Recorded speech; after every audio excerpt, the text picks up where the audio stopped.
La mangrove fait écho à mes propres questions identitaires comme immigrée et comme étrangère. C'est un espace racinaire, intermédiaire entre la terre et la mer. Et ces deux univers qui évidemment sont différents, sont reliés par ses racines.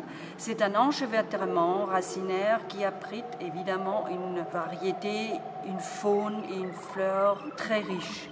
Ou peut-être c'est aussi un espace de refuge.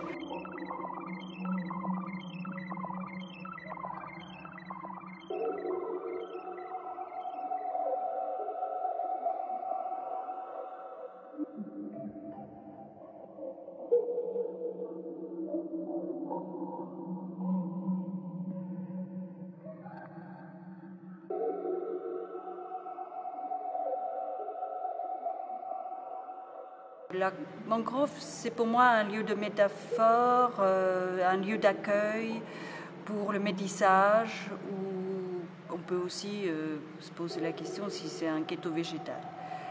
À partir du moment où je quitte mon propre pays de naissance pour vivre dans un autre, je deviens un habitant de la mangrove façonné par deux cultures.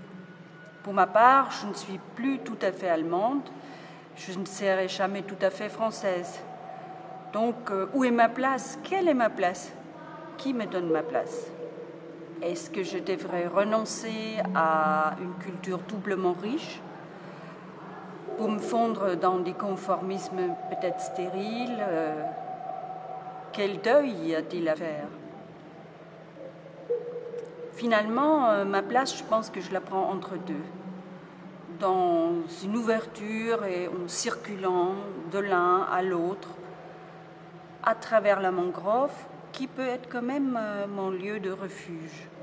Changer de langue, parler d'une langue parce qu'elle est adaptée à exprimer quelque chose de très précis et finalement employer l'autre langue pour dire autre chose. Le plasticien est déjà habitué à ça, puisque le langage plastique, évidemment, me permet de vraiment façonner des racines à la fois de terre et puis peut-être plus loin les racines d'air. Des racines d'air parce que peut-être que c'est aussi là où je pose mon pied, je suis chez moi.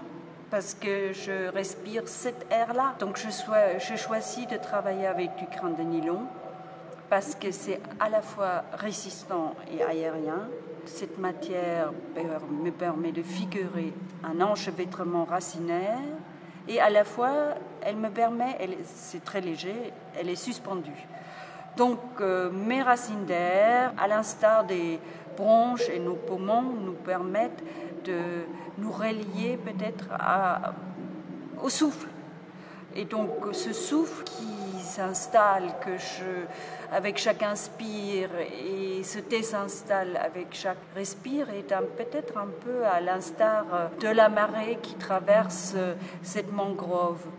La couleur rose ou chair que je choisis, c'est aussi un peu pour rappeler le corps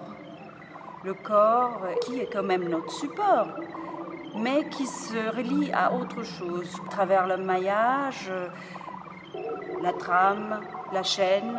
J'aime bien cette idée de différentes polarités qui, en se croisant, nous permettent de construire